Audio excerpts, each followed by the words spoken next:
I had done it. The wall of flesh was defeated, setting things in motion I was nowhere near prepared for, but ready or not, hard mode was here, and I had a job to do. I hurried back to base and opened my wall of flesh treasure bag, claiming my first hard mode weapons, the laser rifle and the pawn hammer, one being far more important than the other. With hard mode now in full swing, we needed better gear and fast, and the pawn hammer was the key to getting it. So armed with my new weapon, I rushed out to break a few altars, never expecting such a simple task to be so stressful. Nope. Oh, hell. Nope. No. Oh, fuck. Corruptor. Oh, no. Nope. Okay, so eventually... Oh, whoa! So it's not the corruption anymore, it's the hollow. That is not ideal, if I'm being honest, but you know what? It's fine. It's fine. Okay. We now have some palladium. We're just gonna break a bunch of these. I do have 3 gold on me, not a lot. Oh, what? Okay, hold on. Whoa. What is this? Why are there so many wraiths? Nope, cast elemental. Nope. Okay, come on. So at the very least, I know exactly where the hollow is now. Unfortunately, it's taken over a good chunk of my my corruption, but we'll just have to get to that when we get to that. This is just ridiculous. Okay, I have broken quite a few demon altars. I think that should be enough, so let's head back to base. While it didn't take me long to break a few altars, just that short trip made one thing painfully clear. I was nowhere near ready for the trials of hard mode. But that was about to change. My world was now filled with new and powerful ores, and since there were a lot of weapons to be made from these metals, it was time to get a few upgrades. And while doing that, we need to discuss the rules for the rest of this challenge. Simply put, we were still gathering all weapons according to the wiki and doing so in order of progression. But the way progression works in hard mode was more complicated than before. Because while pre-hard mode only had 4 lists of weapons, hard mode has 8. And 5 of them had to be done in order: pre-boss, post-mech, post-plantera, post-golem, and in-game. The remaining 3 lists, events, extra bosses, and traveling merchant, could be done at any time, but had to be finished before defeating the lunatic cultist. With the rules set for the rest of this challenge, I finished crafting every metal weapon available before facing a mech boss, giving myself a huge head start. While mining ores and elemental even dropped a frost staff, another weapon checked off the list. I was making incredible progress, but that momentum wouldn't last long. Because if pre-hard mode had been a struggle, hard mode was about to be an absolute nightmare. But do you know what isn't a nightmare? Trying out a game that is free to play, has insane graphics, can be played on your phone anywhere on Earth, and as a thank you for hearing me out, I'm gonna make sure you get some free goodies at the end of this because I am talking about the one and only Raid Shadow Legends. Now, I get it. You've seen this game literally everywhere, but have you actually tried it yet? Because if you haven't, I have a surprise for you. The best legendary in the game, in my opinion, Ultimate Death Knight is back. And on top of that, he is completely free. Well, technically you need to spend 5 seconds clicking the link in the description and using code UDKING to get him. But the real question is, would you rather spend 5 seconds or $5? Exactly. And for all the things he can do, 5 seconds is a steal, because not only is he a tank that takes all single target hits for your team, not only does he heal himself anytime your enemy heals, not only does he apply debuffs to your enemies to soften them up, just having him around boosts your team's defense by 30%, making him the perfect support character and my favorite by far. So if that sounds good to you, click the link, scan the QR code, and use code UDKING because who doesn't like free stuff? And speaking of stuff that happens to be free, when you click my link below, you don't just get 1 champion, you get 3. 2 of which are the epic champions Ultimate Galek and Zargala, who is unlocked at level 15, and the last is your pick of some of the most powerful legendary champions in the entire game. Green Warden Ruark, Alice the Wanderer, Tuhunarok, Sun Wukong, Tholan Foulbeard, and of course, my boy, Ultimate Death Knight. So what are you waiting for? Divine Intervention? Click the link below, use code UDKING, and thank you Raid for sponsoring this video. Now, where were we? Oh yeah, I was talking about how hard mode would become an absolute nightmare. At the time though, I had no idea the pain that awaited me, and instead I pressed on, eyes fixed on my next goal, Mimics. Each biomimic was far stronger than the rest, yet they carried powerful weapons that I just couldn't resist. To summon them, however, I needed souls, and my old cavern farm just wouldn't cut it. So after securing a few new weapons and squeezing my NPCs for every scrap of value they had left, I set out to build a soul farm ready to face my first proper hard mode enemy. Then we are going to shimmer the spider walls into dangerous spider walls.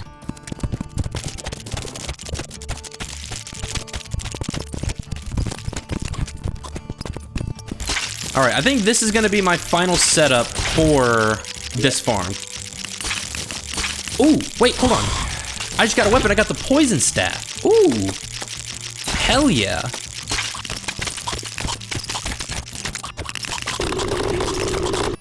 Okay, I think that is good. The spider staff and the queen spider staff. There we go. Good, good. Go. All right. Let's go. Woo! Whoa, whoa, whoa, whoa, whoa, whoa. Way too close. Way too close. And... yes! We got some chain guillotines. Beautiful. They do 83 damage. Wow. And so I need to get the dart rifle and the clinger staff as well.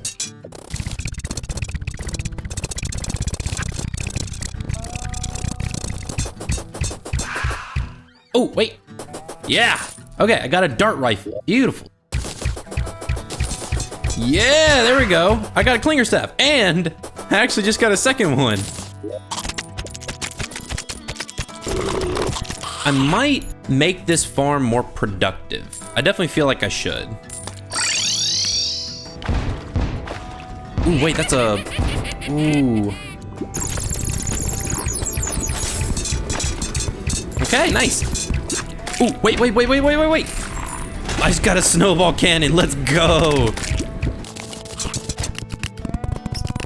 There's a skeleton merchant. Hold on, is he selling weapons? Ooh, beautiful. Okay, so he's selling the format C. Got another weapon. Travel merchants here. What do you have? Oh! Okay, this is a phenomenal find. He's selling the Sergeant United shield. Okay. Oh, wait, there's another merchant. What do you got, buddy? Hold on.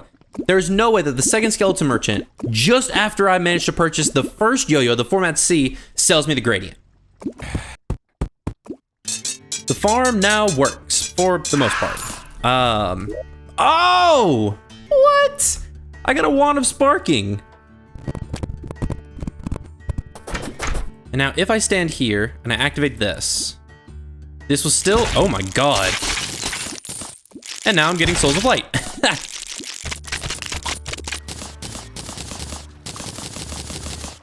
Okay, let's take down some mimics.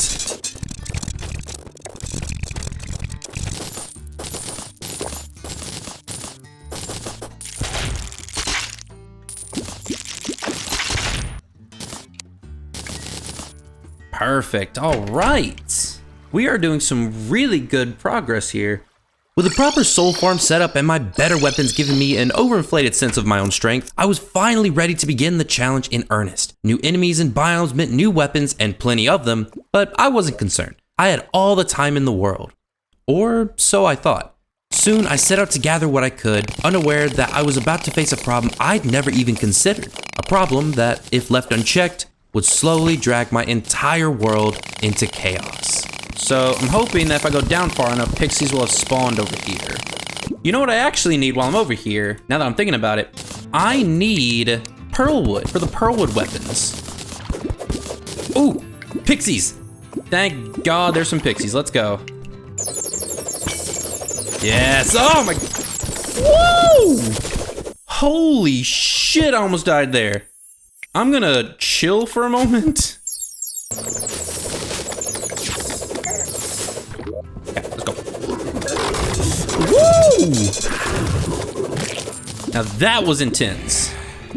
I got a wand of, ooh, wait, I actually need that. Ooh, so I actually do need another wand of sparking so I can make a wand of frost. Perfect. I'm gonna make 99 ice torches. Now, I can make the wand of frosting. So let me go and actually deal with this clown. Because clown's supposed to give me a banana ring. Damn, wait, hold on, what is that? Wait, what? I got the chain knife. I mean, no complaints. That is fantastic. All right, now what other weapons do I need?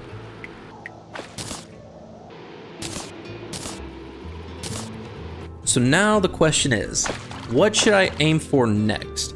I feel like the trickiest one is probably going to be the desert biome.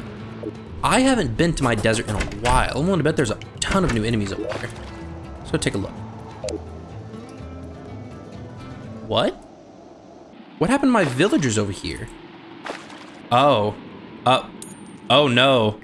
This moment, right here, completely changed how I approached this challenge. Once the wall of flesh fell, the evil biomes began rapidly spreading, overtaking my desert pylon and cutting off my access to that side of the world. Left unchecked, my world would gradually be consumed, leaving behind nothing but chaos. In this world, the Dryads sold no powders, the Contaminator didn't exist, and the challenge rules put Plantera far out of my reach. With nowhere else to turn, I had no choice but to just push forward and hope that I could make it to Plantera before my world was entirely consumed. Fearing the worst, I rushed to my desert, hoping that the Crimson hadn't taken over too much of the biome. When I finally got there, all that was left was black dust and crimson monsters. Nearly the entire biome was infected, and with 4 weapons I still needed from the desert, I was in serious trouble. I checked the other side of the dungeon, hoping the bricks had kept the evil biome at bay, only to be met with more crimson sand. Seeing this, I was left with just one option. I would have to create my own desert. Oh, desert spirit. Another desert spirit. Okay, what is up with this? I am getting attacked by 1,000 desert spirits. What is happening? Where are these desert spirits coming from? Who do they work for? Okay. We now have 2,000 sand and a mountain of resources, so I'm going back. With enough sand to build an artificial desert, I set to work converting my surface biome farm. Of the 4 weapons I needed from the desert, the trickiest by far was the Spirit Flame. Crafting it required a desert spirit lamp, which I already had thanks to the countless spirits I'd fought, and 2 forbidden fragments. The fragments only drop from the rare sand elemental enemy, which spawn only during sandstorms, which can rarely occur during windy days. Sound familiar? Well, it should, because this was almost identical to the nightmare I'd faced farming paper airplanes so long ago, and if I had learned anything from that, it was that this was gonna take a while. But before I could feel too sorry for myself, a group of extremely sweaty men decided to crash the party. Luckily, the pirate invasion is one of the easiest events to handle. Only one enemy can pass through walls, so a simple pyramid trap was enough to take care of them, and I needed their weapons anyway. In just a few minutes, I managed to snag a cutlass and even a crimson key. 2 more weapons were still left from the scalawags to gather, but I decided to finish my desert farm first and leave the pirates for later. Now that my farm was fully set up, all that was left was to wait for a sandstorm. And in the meantime, I still had work to do. With the evil biome spreading faster than ever, I had no time to waste. So without a moment's hesitation, I jumped into action. Cue the montage. Oh, that's what I'm looking for. And we have the golden shower. There is one weapon I can make. I just need the shotgun. Buy a shotgun, okay. And now we have the Onyx Blaster. Now we have the cool whip. Also, do you sell anything? The cannon counts as a weapon. All right, so we now have the Sheik, and we have the Crystal Storm. That's actually kind of fun. Now, another weapon that I need to get is the Medusa head.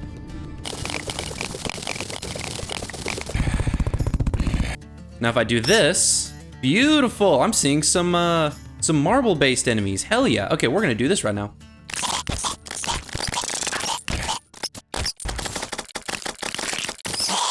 Ooh, boom, look at that. I got the Medusa head. I was making solid progress when I decided to head down to Hell to farm 2 weapons, the Hellfire and the Classy Cane. While there, I opened as many shadow chests as I could, knowing I'd need Meteorite later, and kept an eye out for the Tortured Soul. To get the Classy Cane, you have to cleanse the Tortured Soul with Purification Powder, turning him into the Tax Collector, which when killed, drops the... Wait, hold on. It was at this moment I realized I had made a crucial mistake. At the very beginning, several NPCs had spawned and then died when night fell, forcing me to unlock them the normal way, except for the Tax Collector. He was the only one that remained unlocked and could move in at any time, so the Classic Cane, a weapon I thought I could only get in hard mode, was instead a pre-hard mode weapon, that I just never collected. I had even spotted the tax collectors several times during pre-hard mode, but never connected the dots. So now, dear viewer, you have two choices. You can say I failed the challenge, after all, rules are rules, or you can forgive me just this once as I slay this poor old man for his walking stick. Your choice. With the tax collector refusing to part with his cane, I vented my frustration out on King Slime until one of his minions dropped the Hellfire. Then, after the traveling merchant begrudgingly sold me an orange Zappinator, I jumped back into the weapon grind, gathering and crafting everything I could. The Dow of Pow, Sky Fracture, all the Phase Sabers, and the 4 remaining Ice Biome weapons. And during this time, I also managed to separate the old man from his stick.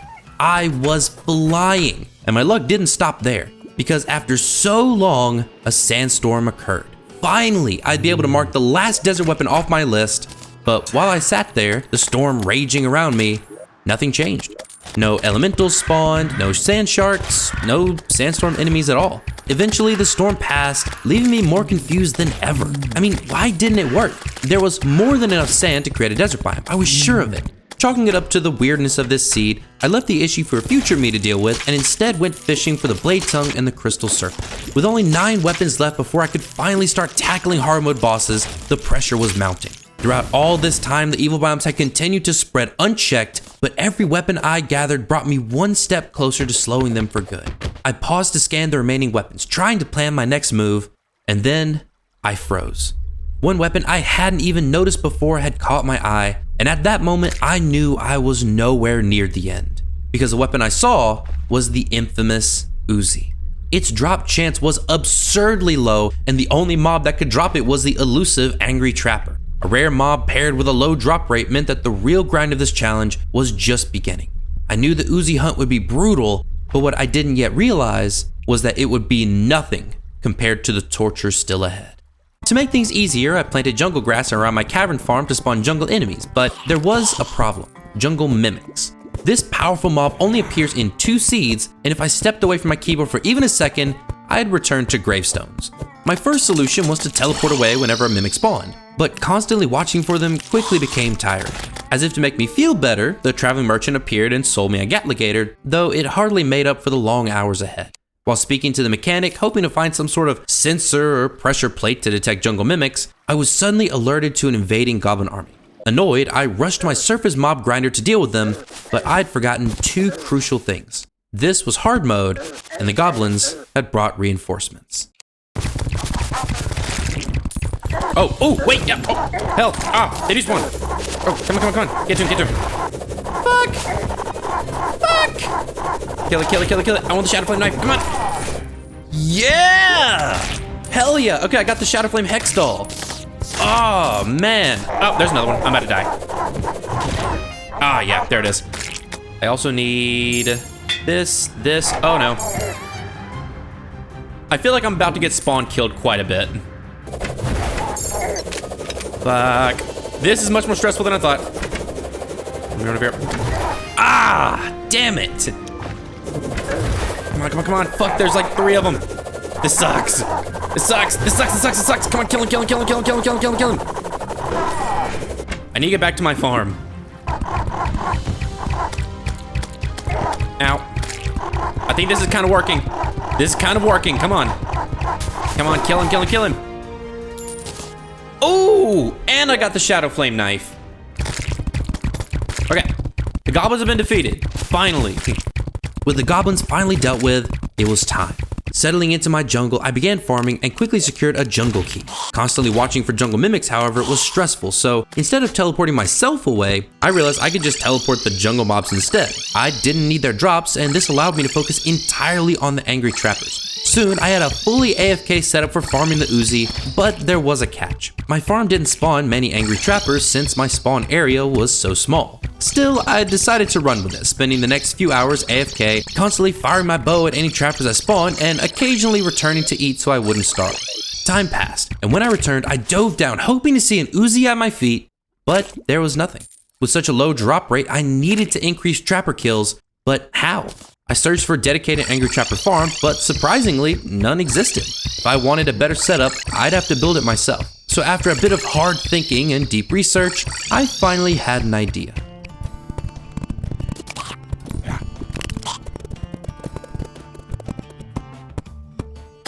This design was simple. A long stretch of jungle grass above me with a teleporter to despawn everything except angry trappers, man-eaters, and the occasional hornet. The larger spawn area brought more trappers, but I had to fight them the old-fashioned way. Both farms had their drawbacks, but the higher spawn rate made the trade-off worth it. So I settled in and waited.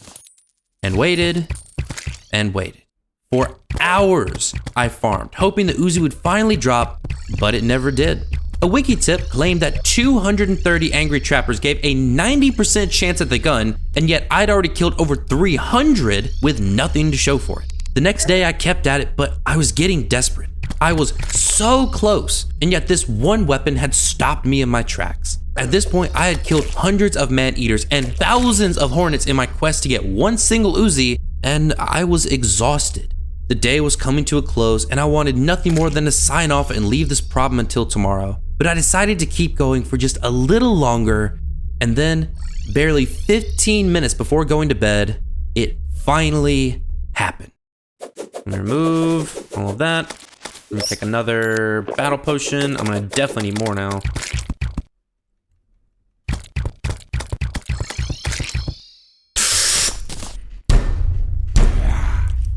Fucking finally! The wiki says 230 angry trappers gives a 90% chance at the Uzi, and 460 raises it to 99. Know how many I had to kill? 456. Just 4 trappers short of 99%. My luck couldn't have been worse, but finally I had it, and crappy luck aside, I was relieved. With one stressful weapon down, there was only one more that I was concerned about. So after arriving back at my desert farm, I laid down to wait for a sandstorm. Luckily, I didn't have to wait long, but just like before, it passed without a single sandstorm enemy spawning. At this point, I knew it wasn't a fluke, but there was nothing about this on the Sand Elemental wiki page. Regardless, something was wrong, and after digging a little deeper, I finally figured it out. Everything about my farm was correct, except for one thing. When placing down sand for them to spawn on, I just didn't place down enough. So fixing this was as simple as adding one more layer of sand. I felt dumb for not noticing sooner, but now that I had the solution, all that was left was to wait for another sandstorm. And while waiting, I made a crimson ice biome, scoring a ham bat and an ice key. Soon, the wind picked back up, and moments later, I knew my desert farm was finally working. Clinger staff right in the middle. Ooh, whoa, whoa, whoa, whoa, whoa, whoa, whoa, whoa, arm, arm, arm. Ooh, oh, yep, nope, it's working now. It is working. Ooh, wait, ooh, there's a desert. Where is she? There she is. Oh, that's who I need. That's exactly who I need right there. Finally. No, there's a mimic. No. This mimic literally could not have showed up at a worst possible time. Nope, I refuse to die now. I refuse. Yes, okay, she's dead. Oh, come on, she's almost there. Finally. Only one sand elemental spawned, so I'd need another storm, but I wasn't complaining. My farm was finally working, so it was just a matter of time. While waiting, I mined a meteor to craft a meteor staff, and then reeled in an obsidian swordfish in hell. We were nearing the end, and all that remained was a spirit flame and a few wall of flesh drops. When the next sandstorm arrived, I defeated the last desert elemental, crafted the spirit flame, and then returned to hell to grind for the last few weapons. With my new arsenal, defeating the wall over and over again was easy. And in no time at all, I was done. There were no more weapons to gather, meaning it was finally time. I had unlocked the next level, and now every boss up to Plantera was fair game, including the extra bosses, though I would be leaving 2 specific bosses until the very end. Queen Slime, however, was one of the easier bosses, and with the blade staff as her drop, she was perfect. After collecting the handful of gelatin crystals I had gathered, I headed to my arena to face my first hard mode boss of the challenge. I have on the correct set of armor. Everything is looking good. I'm gonna eat bacon and go. All right, first boss. Oh, there she is. Okay, let's see what we can do. Come on. Honestly, we're doing some really good damage, like some phenomenal damage even. I think she should be getting into her next phase soon. Okay, there it is. All right, we're in the next phase. Come on. Jeez, the amount of projectiles is wild. Come on. Ooh, there we go. First hard mode boss. And I did not get the blade staff. I got the hook of dissonance. Okay, so we're gonna do that again.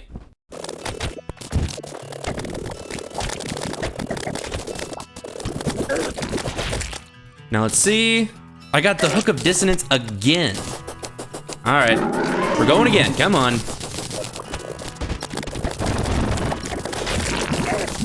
Another Hook of Dissonance.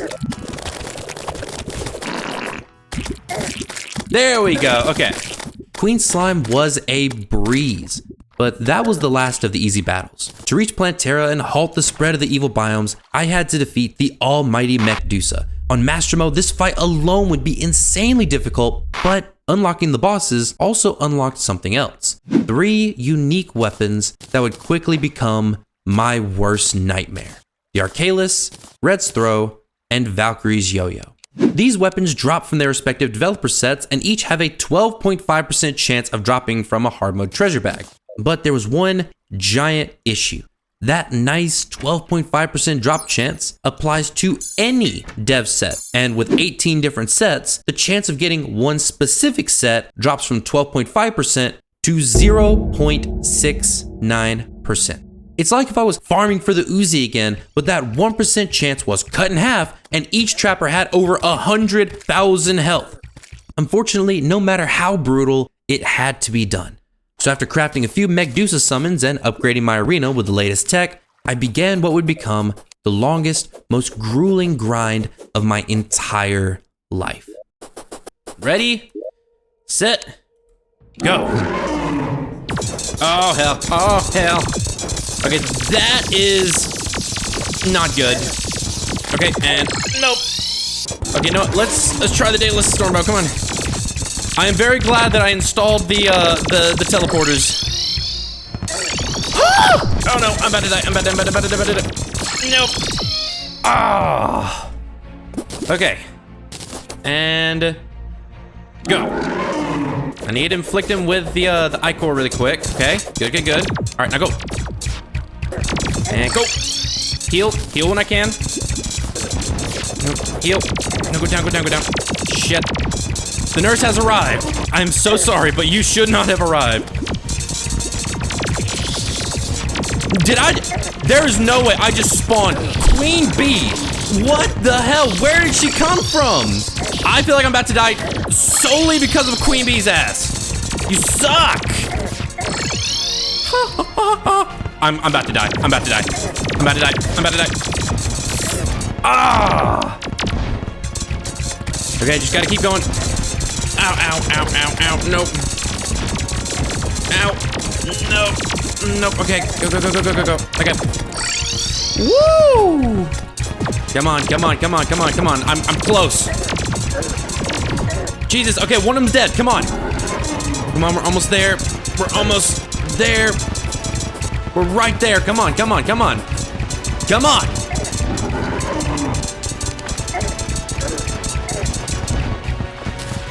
Yes!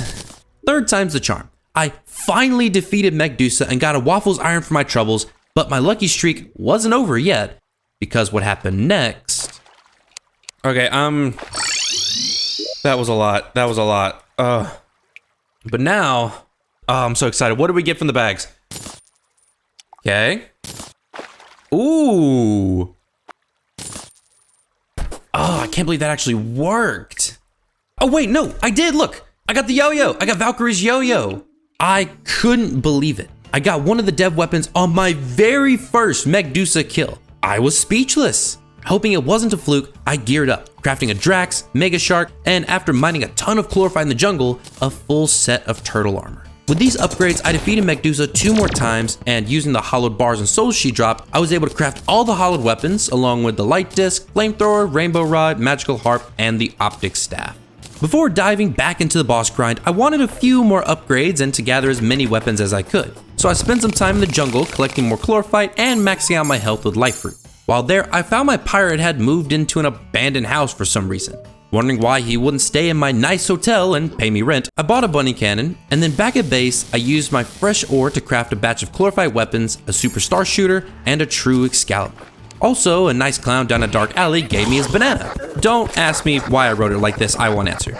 I had made solid progress and was more than strong enough to take on Mechdusa, but I knew the final 2 dev weapons wouldn't be easy.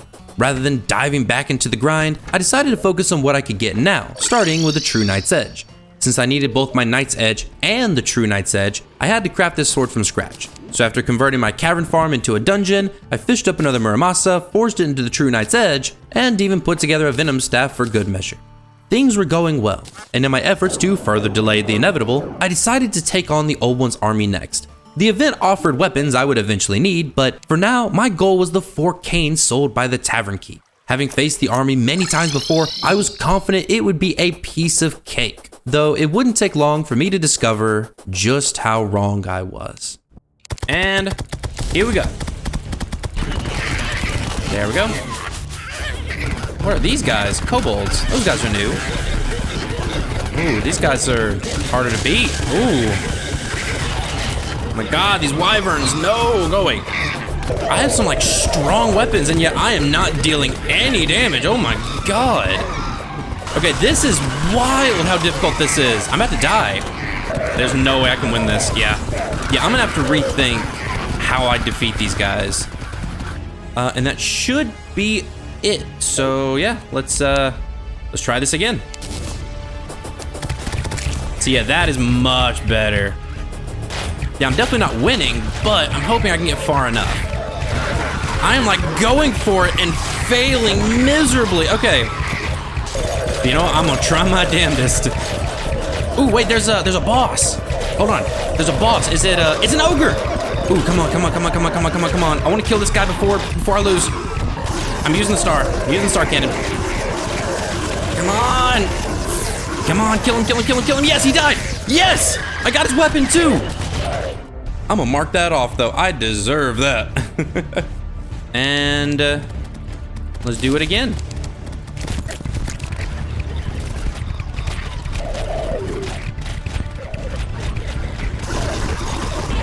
Almost got him. He's almost dead. Come on. Yes. Okay, I killed him again. And I got his weapon. I got his glaive. Okay, I'm about to die though.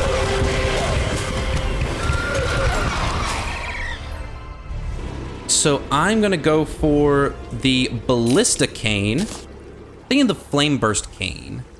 Let's go and get both of those. Got my shot bow and go.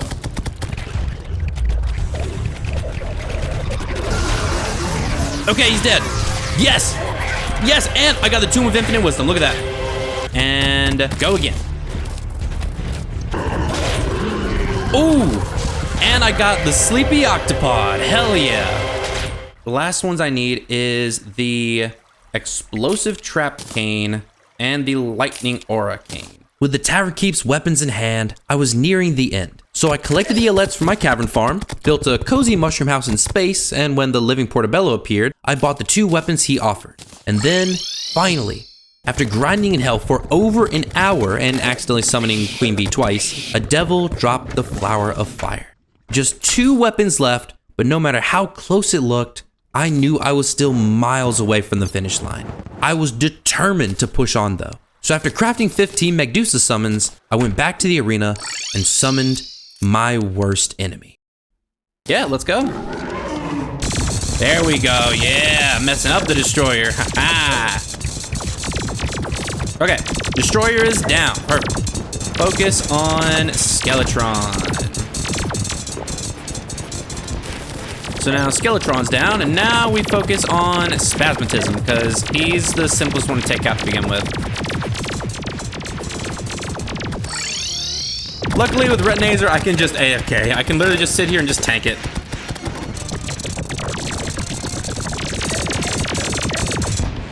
And there we go. Open, open, open, okay. And go.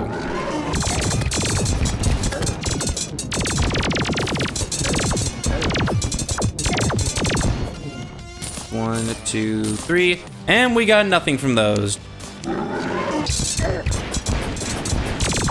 Open, open, open. Didn't get any of them then either. Open, open, open. Oh, yes! There was no way, right? I mean, I defeated fewer than 10 Mechdusas and already had 2 of the 3 dev set weapons. I assumed I had been overreacting, maybe the drop rates were off or something, but I pressed on eagerly, now convinced the Arkhalis would soon appear. But apparently, my luck had finally run out. 2 more defeats later, and I had finished Mechdusa 10 times. Then 11, 12, 13, 15, 18. By now, I had Mechdusa fully figured out, and each fight took about 8 minutes. I ran out of summons, made more, and kept going. 20, 22, 25, 30. I ended the day with 35 Mechdusa kills and over 5 hours of just combat. The next day, I built a surface farm for rotten chunks since I had used my entire supply on summons. I farmed, crafted, then continued. 37, 40, 43, 47. Running low on Souls of Light, I converted my cavern farm into a hollowed spider farm. Grind, craft, continue. 50, 55, 60, 65. I switched to a shot bow with holy arrows, cutting each battle from 8 minutes down to 5. 70, 75, 80. 8 straight hours later, I ended the day at 85 Mechdusa kills or 340 mech bosses. Out of bones the next day, I built a dungeon farm. Grind, craft, continue. 90, 95, 100. By now, the hollow had spread all the way to my NPCs and disabled my forest pylon. There wasn't much I could do, however, so I just bombed the infected area, hoping it would be enough. 105, 110, 115, 120, 130.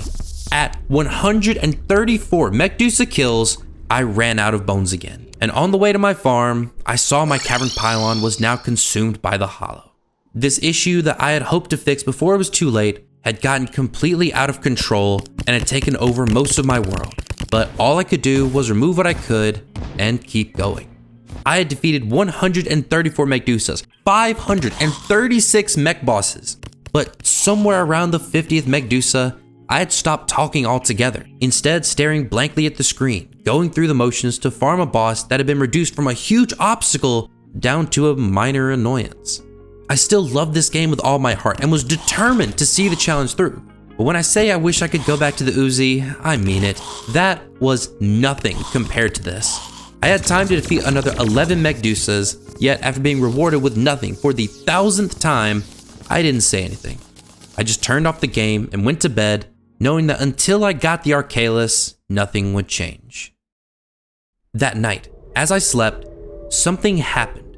A power surge, a computer glitch, an unwanted update, I don't know. But it was as if a genie had been listening to me and in turn had granted my wish for something, anything to change.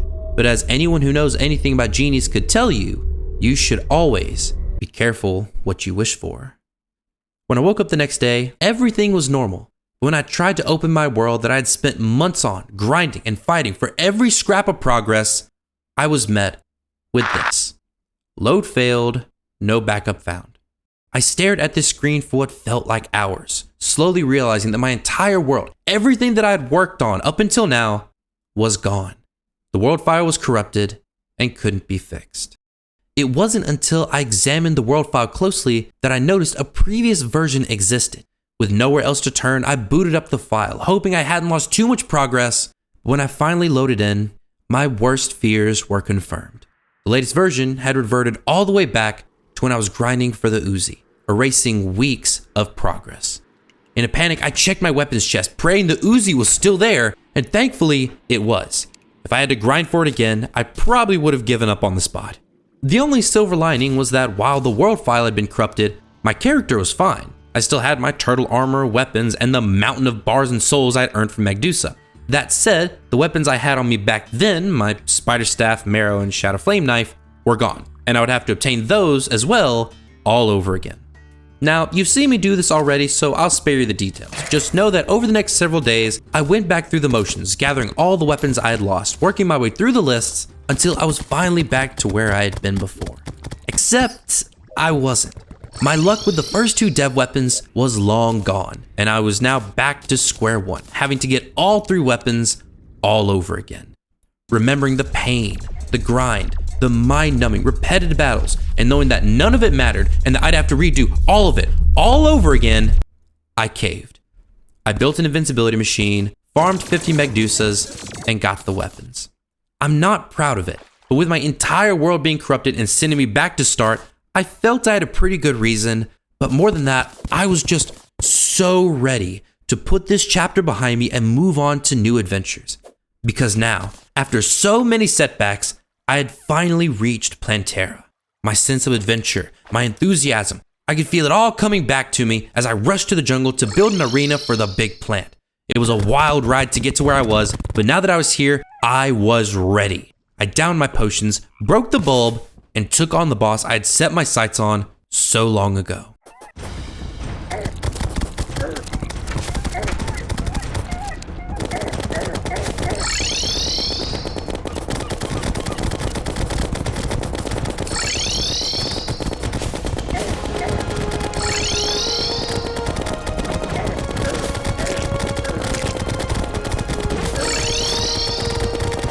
Oh yeah, I'm about to die. Damn it. Well, maybe I wasn't as ready as I thought. My eagerness had gotten the better of me, and the arena ended up being just a bit too small. It was an easy fix though, and after expanding it further to the left and discovering another dirtiest block, my third one in this world, I summoned Plantera one more time. Come on.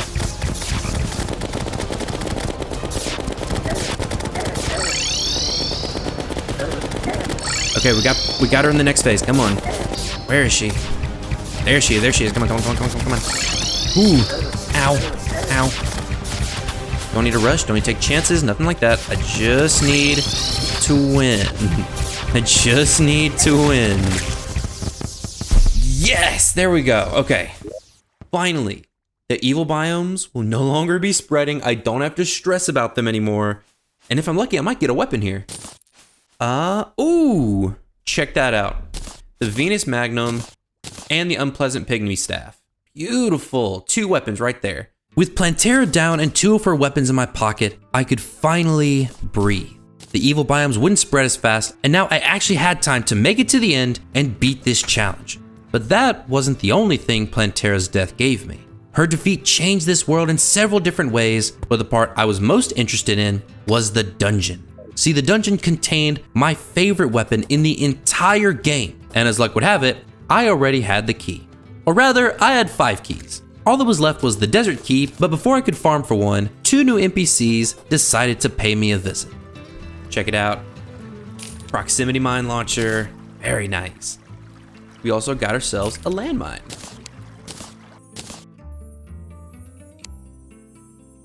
Oh! The princess is here, yay! So now what we do is we spawn in a blood moon, and there it is, the Terragrim. Oh, first try, a mythical resonance. Ooh. Now that I had the cyborgs and princess's weapons, I turned my cavern farm into a desert, went AFK, forgot about it, came back to a bunch of gravestones, but after picking up all my loot, I also found the last biome key I needed. With nothing else to do, I set out to conquer my new dungeon and find the one weapon I have been looking forward to this entire time. And we are going in. Now, I'm very excited to get my favorite weapon, which is going to be awesome. I just need to find the chest. And there is the very first chest, the jungle chest. And the piranha gun. It's damaged, but it is a piranha gun. Oh, wait. I just got another weapon. The Shadowed Jousting Lance. Ooh, hell yeah. There is a lot of enemies right here. Oh, wait. There's a desert chest. Going up. And we now have the Desert Tiger Staff. Very, very nice. Oh, wait. There's a Crimson chest. I need to go and grab that one. Oh, wait, no. Ooh, wait. This is it. My favorite weapon, the Scourge of the Corruptor. I mean, look at this. I've completely covered the entire area with the Scourge of the Corruptor. It's my favorite weapon of all. It's the perfect ranged weapon for a melee build. Nice, we have all the weapons, and I already have my favorite weapon right here. Like, I feel so much more confident now that I have all the dungeon weapons in my hands. Ooh, wait, hold on. I just picked up 2 weapons. I have the katana and the kraken. Hold on, is the kraken on here? That is insane. Are there any other weapons down here? No way. I just picked up the magnet sphere. Hold on. And the morning star? This is insane. Just within the last 5 minutes, I've gotten so many weapons. Oh, wait. Yep. I just got the rocket launcher. Let me mark that off really quick.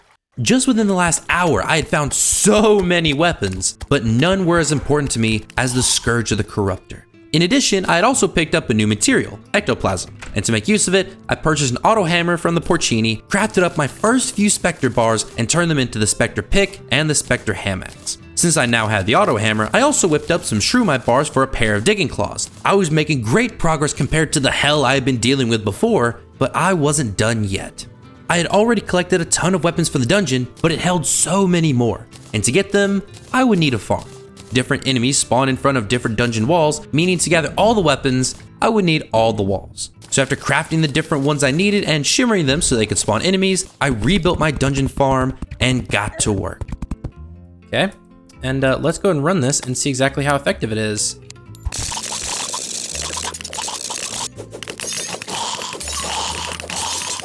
Oh, wait. I didn't even notice, but I just got the Shadow Beam staff. Look at that. Yes!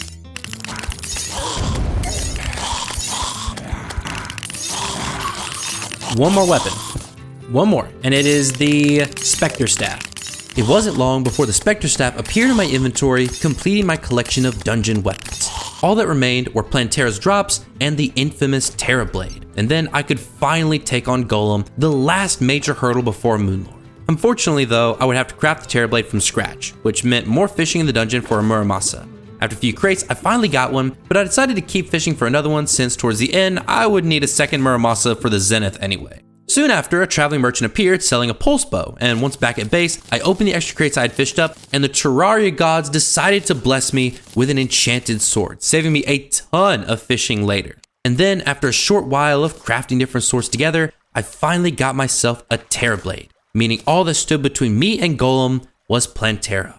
So I rushed to the jungle to hunt her down for the last few weapons I needed. And let's go. Oh yeah, we are shredding Plantera. Look at that. Let me try the Terra Blade. The DPS is really, really good. Ooh. Nope, nope, okay. And ooh, I got the Seedler. Perfect. The unfortunate thing though, is I actually need 2 of these, so go.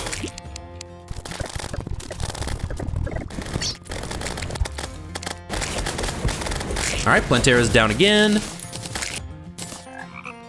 Do I have the grenade launcher? I do not. We have a grenade launcher. Let's do it again.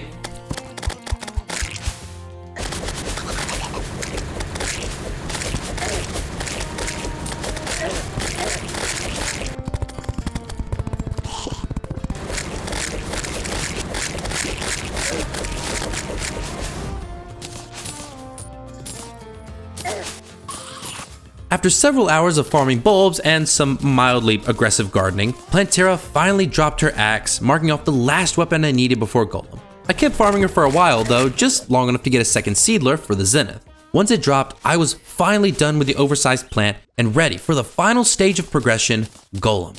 So without wasting any time, I teleported to the surface, made my way to the temple, and dove in.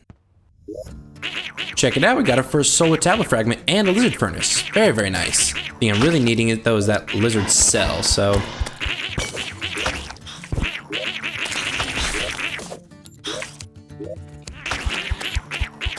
Ah, there's Queen Bee again. I swear. Ah, that's great. Oh, come on. There's a jungle mimic down here with me. All right, well.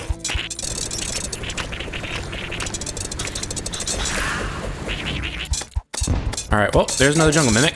I just love dealing with jungle mimics. They're my favorite. But I think I've reached the end, right? Yeah, there's the, there's his altar.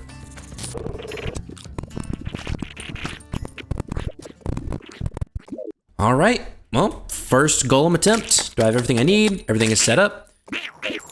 Go. I can only barely see him. I'm trying to get a good rhythm going to like make sure I don't get hit as much. Whoa, that was close. Oh, this might be it. Come on. Okay, I won. Wow, that was super fast. We're gonna go for round 2, let's do it.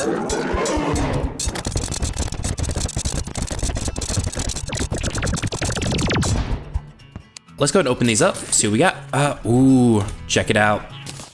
I guess we'll try it again, let's go. Okay, I've figured out the second phase. I just need to figure out the first. Yeah, check it out. The Possessed Hatchet. This used to be one of my favorite weapons, but most importantly, the Pick Saw. Finally, that's exactly what I needed. Go. Oh, he can't jump this high. Ha. Okay, I think I figured out how to deal with the first stage of Golem because he can't jump this high during the first wave. I'm so glad I decided to move him here. This is making things so much easier.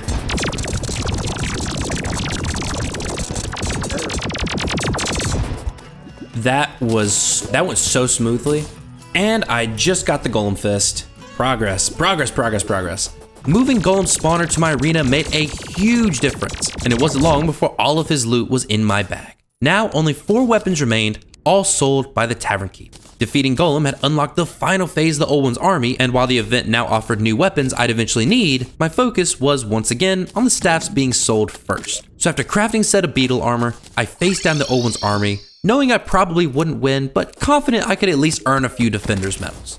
I was so wrong. Also, quick note, around this point, I was pretty sick and my voice was taking a beating, but I wanted to continue the challenge, so just bear with me. I just realized the most obvious thing.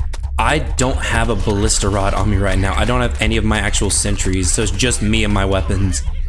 Well, I guess I'll get as far as I can with what I've got. Uh-oh. You know what, before I go any further, I'm just gonna call it there. I know I'm gonna lose, like I knew I was gonna lose regardless. My second attempt went a little better, but after a brutal fight that nearly killed me, I was rewarded with a measly 4 medals. I tested every weapon I had, but the Terra Blade stood out as my best option. Little by little, however, I improved, reaching wave 6 for the first time, and then, after one godlike attempt, barely scraping into wave 7 before losing, earning myself another 40 medals. That single run changed everything. With enough medals for a ballista staff, my damage output skyrocketed. So I ran back down to test my new weapon against the Horde, and what followed next was nothing short of incredible.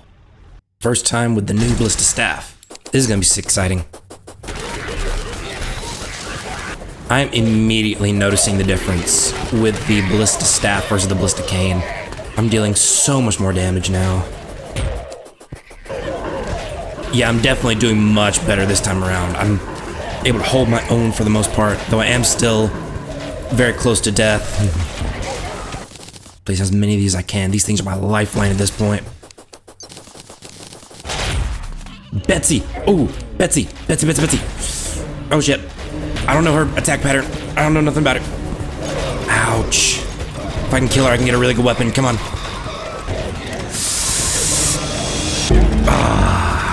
Yeah. That was still so fun. I got to the last wave. Regardless, I got another 40 Defender's medals, and that's what counts. Oh my god, that scared the hell out of me right there. I had just faced Betsy for the first time. The terrifying mini-boss that stood between me and victory, and in Master Mode, she was a force to be reckoned with. I had no idea how I could both defeat her and protect the crystal at the same time. But luckily, I didn't have to. At least, not yet. Simply reaching wave 7 earned me 40 Defender's medals each time. So after a few more attempts and several painful deaths later, I finally had enough to buy the remaining 3 staffs, the last weapons available post-Golem. This moment, right here, was the final turning point of the challenge. And while there's still a few events to complete and a couple bosses to face, that was it. Once those were done, only the Pillars and the Moonlord would remain. After months of fighting for every inch of progress, I was more than ready to finish this once and for all. But that was easier said than done. Remember those events I mentioned? Well, the Old One Army is one of them. That meant I had to figure out once again how the hell I was supposed to defeat Betsy and defend the crystal at the same time. I decided to take a few more cracks at the army, and while an ogre did drop the Ghastly Glaive, a weapon I'd lost during the rewind, once Betsy appeared, I didn't stand a chance. Not long after, a solar eclipse began. It wasn't the event I'd planned to farm, but I wasn't about to turn it down. And after a few minutes of grinding the Eclipse enemies, I had gathered the last few weapons I could from the Eclipse. While I was thrilled to finally be done with one of the events, I still had to figure out what to do about Betsy. I tried again, giving it everything I had, but once more I was defeated, with Betsy barely at half health. Handling her and her endless waves of small enemies at the same time was just too much. What I really needed was a way to deal with the small fry automatically so I could focus entirely on the big bad herself. Then it hit me. Traps. If I lined the entire arena with every trap imaginable, it might just be enough to even the odds. So for the next several hours, I experimented. First with boulder traps and honey, a simple idea that didn't work too well, though it did give me a banana rank from a random blood moon, another weapon I lost during the rewind. Then I tried a few layouts using traps I'd collected from the temple. Eventually, after plenty of testing and tweaking, I settled on a final design. A simple setup using only spear traps, and please ignore the hundreds of boulder statues above me. The platform was also lined with conveyor belts to funnel Ethereal mana straight to me, allowing me to stand in the center and attack from a distance. All of these upgrades looked promising, but none of it mattered if I couldn't defeat Betsy. After downing a few potions, I began the battle, hoping this would finally be the fight where I brought down the dragon, and for the first time, I was right. Oh, I forgot to turn the thing on, hold on. There we go.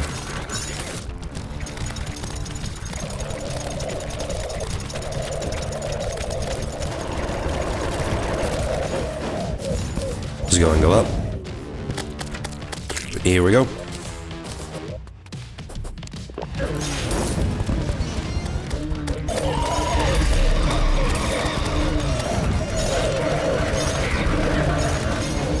Oh, come on. Come on. Come on. Yes! Yes!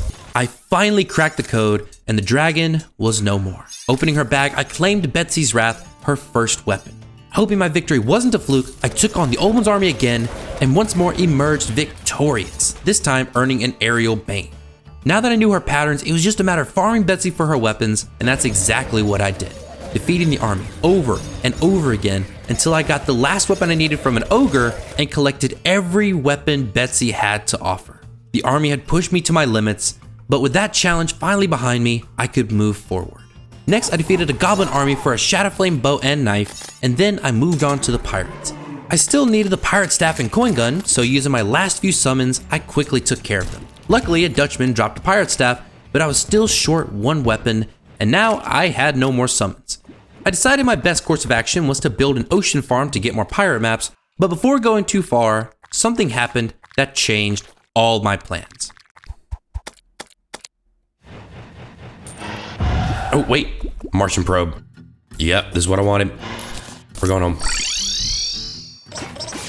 Let's go. We got the Martians. Uh-oh. This is awesome. Come on. Come on. What is that? What is that? What is that? I got the machine gun, and there's another one.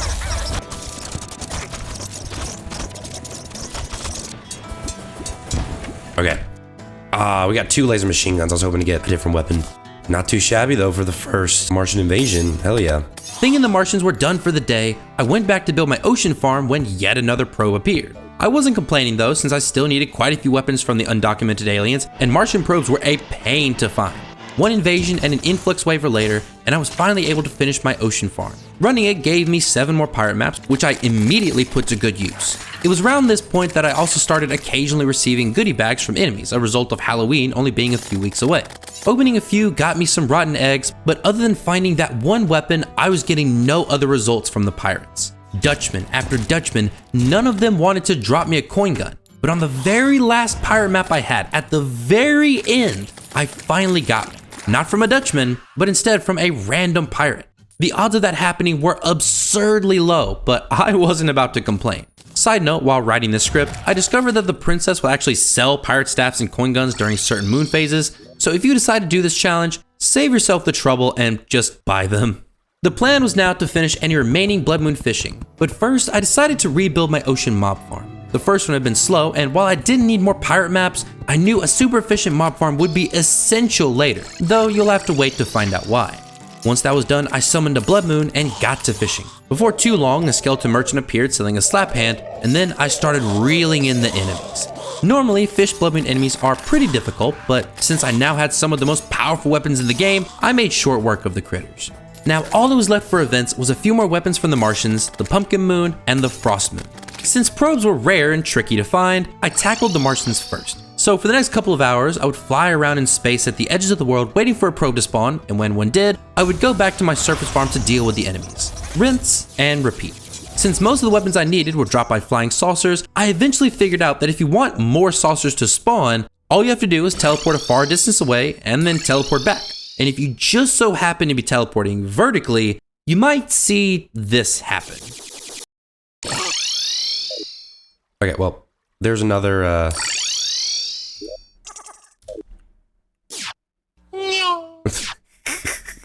Okay, that is my favorite thing. Just seeing the flying saucer just zip by is just hilarious. Shenanigans aside, I finally got the rest of the Martian weapons, leaving only 2 events, the Pumpkin Moon and the Frost Moon. After crafting the summons for each, I quickly put together a simple arena where my old ocean farm had been.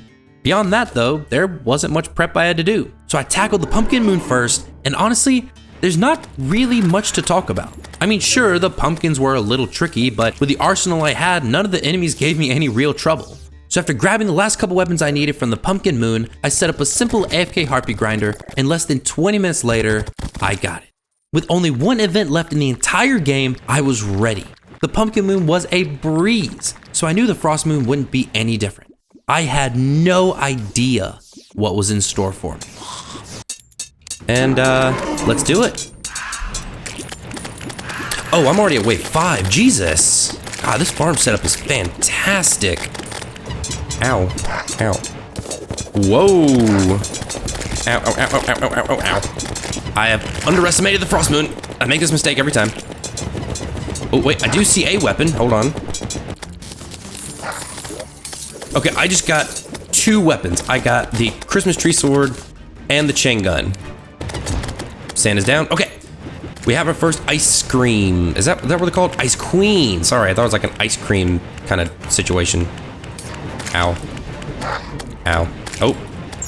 I got the frozen debuff and it kicked me off of my mount. Ooh, interesting. Okay. Did not drop anything. Love it. There's no ice queen. Whoa. Oh god. Ow, ow, ow, ow, ow. And she froze me again. Come on, come on. Okay, good. We're back. Okay, this getting frozen business is very annoying. Kill over, kill over, kill over. Okay. Very, very nice. Now, we need to try to get to wave 15. Come on. Ooh, okay. And I just got a snowman cannon. I didn't even know that existed. Oh no. Oh, come on, come on, come on, come on, come on, come on, come on, come on. Okay. Oh no. This is not a good spot to be. Up. What did I pick up? Oh, wait. We got another weapon. We got the razor pine. Okay. We did it. And we got another one. We got the elf melter. We got so much. Somehow, by the skin of my teeth, I managed to beat wave 15 before daytime, which meant that for all intents and purposes, today was Christmas. Without even examining my newly acquired weapons, I raced to my improved ocean mob farm, ready to use it for its intended purpose, presents. During Christmas, any enemy has a chance to drop presents, and inside the gifts are several weapons I still needed, so I had to gather as many presents as possible before time ran out. Once the spirit of Christmas faded, I was left with 136 presents. Hoping it would be enough, I opened them all, finding a star anise, red rider, and fruitcake chakram before running out. Honestly, not too bad. I had managed to get 3 out of the 5 weapons I needed from presents, the other 2 being the candy cane pickaxe and the candy cane sword. Since I would need to fight the Frost Moon again to get more presents, I took a moment to review the weapons I had already obtained from the event, only to realize something incredible. Somehow, during that one Frost Moon, I had gotten every single weapon it had. All that remained were the last 2 weapons from presents, and then the events list would be 100% complete. This was all the encouragement I needed to jump back into the fray. It ended up taking 2 more Frost Moons, several deaths, and over 250 more presents before I finally had the last 2 event weapons in my grasp. With all events done, we were almost at the end, but now came the trickiest part of the challenge, Duke Fishron and the Empress of Light. I left them until the end for good reason. On my best days, I struggled against them both. But in Master Mode GetFixedBoi, this was going to be insane. I had come too far to back down now, however. So after converting my old bulb farm into a glowing mushroom biome, I gathered a stockpile of truffle worms, traveled to the ocean, and cleared the area in preparation for the fight. My plan was to add an extra platform, a few buffs, and some teleporters, but before that, I wanted to test the waters, so to speak. I cast my line, fully expecting to die. What I didn't expect was this. Here we go. Let me dash, Whoa. 1, 2, 3, 4, 5. Okay. Oh, I have him in his angry phase. 1, 2, 3. At least his dashing is not as big of a problem anymore. Oh, come on. I have literally every buff on under the sun. I think we are in the third phase. Uh-oh. Oh, God. Ow. That hurt. Dash away. Dash away. Oh, no. Heal. I can't heal. Oh. Master Mode Duke Fishron. First try, I'm literally a god. In all seriousness, adrenaline had my hands shaking as I tried to right-click on the treasure bag, which dropped an Aqua Scepter.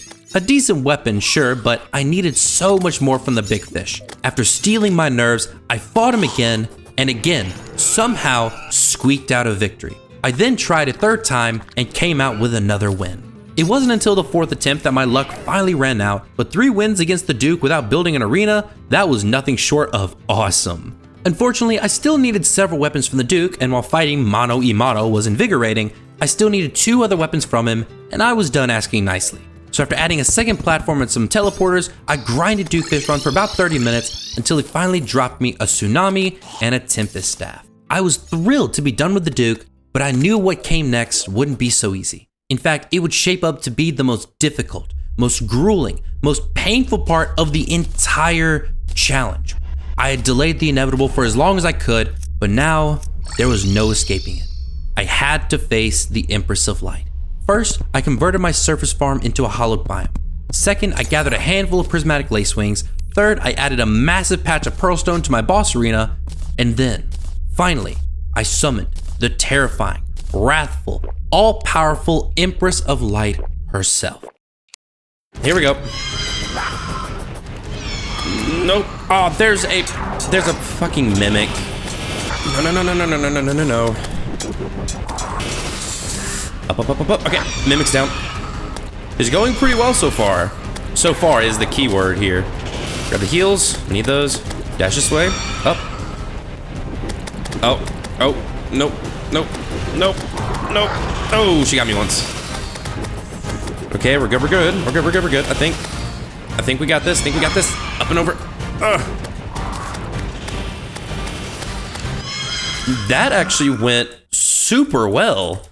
After hours of grueling pain and struggle, I'd finally... Oh, wait, hold on, sorry. Wrong part of the script. As a matter of fact, normal Empress of Light was a walk in the park, and after defeating her another handful of times, I obtained almost every weapon she could get. Almost. For you see, there was one more weapon she had in her possession, the most powerful summoning weapon in the entire game, the Terra Prisma. I would have to defeat her during the day, when her wrath and power would reach heights never seen before, and where every one of her attacks, every single one, was an insta-kill. So out I went, taking enough building materials to build my first Empress Arena. It wasn't fancy, just a big box with some buffs and a ton of sunflowers, but against a power this vast, there wasn't much else I could do. So after reforging all of my accessories to menacing, I went back and summoned the strongest being in all of Terraria. I am absolutely going to die. Here we go, I guess. Down. Dodge. Nope. Ah. There is nothing I could do right there. I'm gonna have to get more summons. I'm definitely gonna have to get more summons. Here we go. Up. Oh, God. Oh.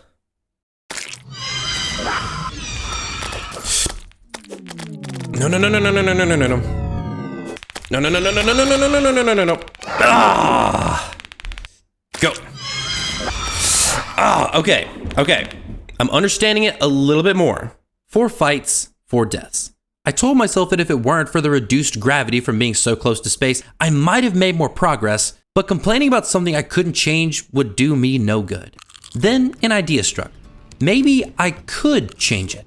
The surface of the world wasn't actually aligned with the true surface level, it actually sat above it. If I could dig out a massive area all the way down to surface level 0 and wall off the entire space to prevent mobs from spawning, the increased gravity might give me just enough control to make a difference. The plan was set, all that was left was the execution. So after crafting a stockpile of rockets, I traveled to the perfect spot and began constructing what I hoped would become the Daytime Empress of Light's final resting place. I feel like maybe starting here. Yeah, and this is pretty much what I'm doing. It's just like clearing out the area.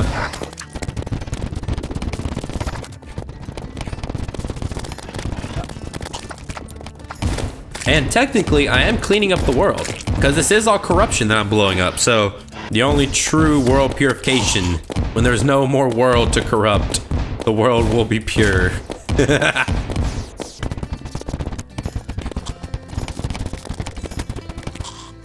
All right. The area is now completely cleared out.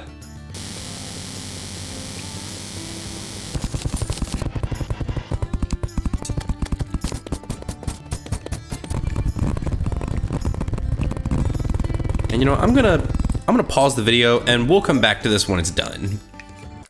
Okay, I wasn't recording, but I just got the rod of Discord. I'm actively just building my arena. I'm just placing down walls and I just got the rod of Discord. No one's gonna believe that I just got the rod of Discord. I'm not beating the allegations. I'm not. And the arena is done. This should be more than enough space for me to take on Daytime Empress of Light. The only issue is I am not certain that I have the skills to do so. I think it's time we try it. Oh, I'm so apprehensive. All right, here goes another try. I'm not gonna take it too seriously. At the end of the day, if I win, great. If not, we'll be back. Okay, here we go. Whoa. Ah, woo, that was close. Down a dash, down a dash. Don't hit that, don't hit any of this. Ah. Here we go again. Okay. Do it again. Oh, come on.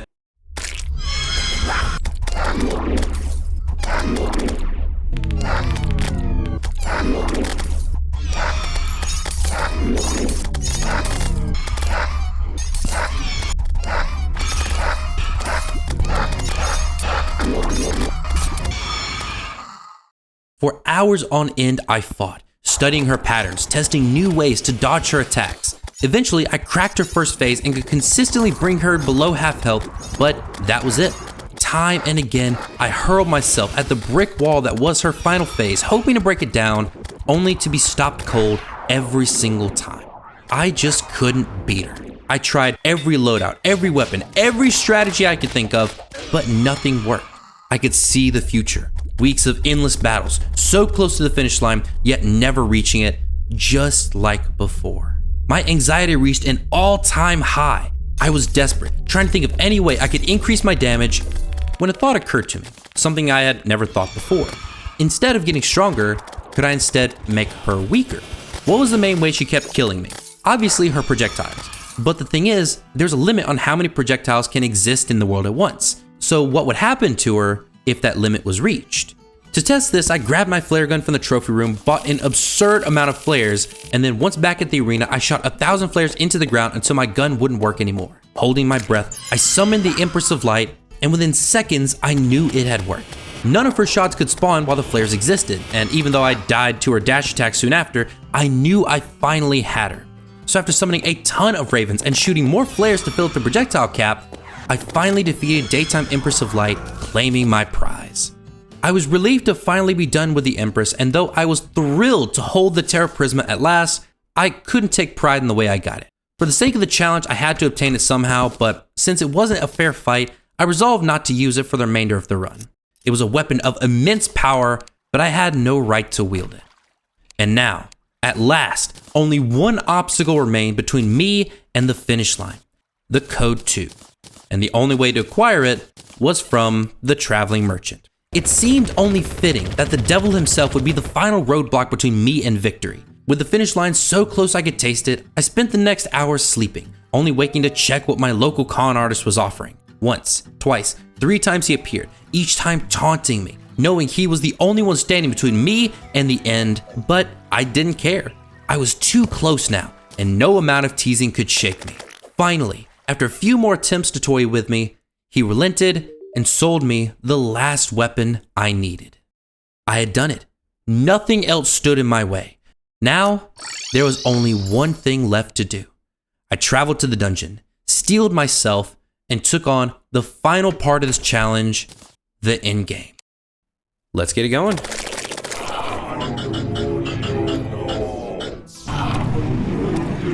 Whoa. Actually, if I'm being honest, it looks like I'm just able to tank him.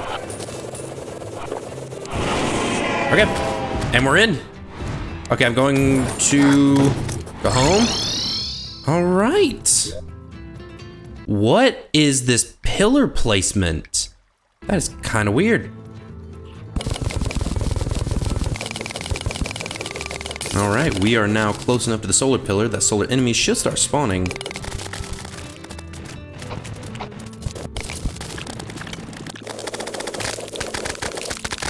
And there we go. One pillar down. The solar eruption and the daybreak.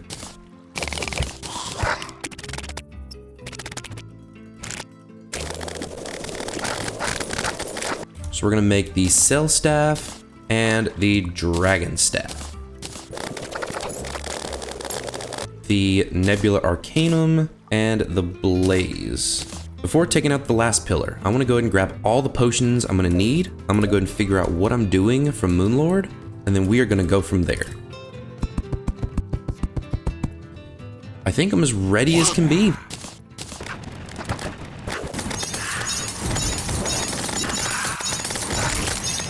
Okay, it's down. All right, we need to run for the arena. Come on.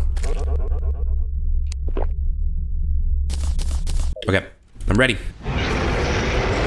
Whoa, what? Oh, wait, where's Moonlord? Wait. Oh, the walls. Ooh, that's not good. Hold on, where's my pickaxe really quick? I'm gonna need to open up a hole so I can get out. Ow, that hurt. Oh yeah, this isn't gonna be pretty. This is not gonna be pretty. Where's my solar eruption? I'm gonna need this. Chip. Ooh. Chip. Ah, damn it. I'm just gonna briefly go down here, grab the hearts. Awesome. Go, go, go. Just keep going, just keep going, keep going. Come on. Come on, come on, come on, come on, come on. Okay. And there it is. Whew. That was an intense fight right there. Jesus.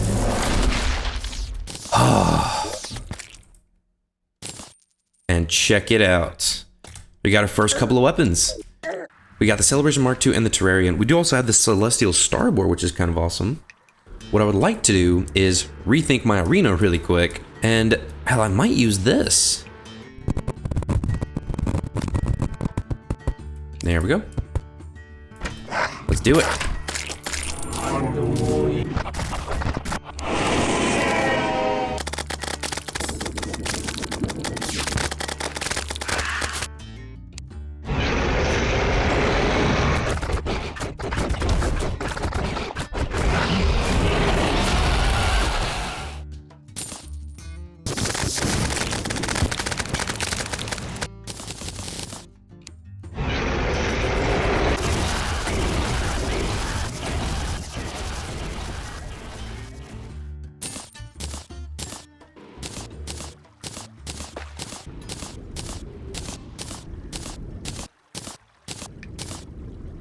Cut another piece of moon squid, and that's fun. And there it is. The SDMG. The last weapon Moonlord had to drop, and he finally dropped it. We're almost done. There's only one more weapon to make, and that is the Zenith.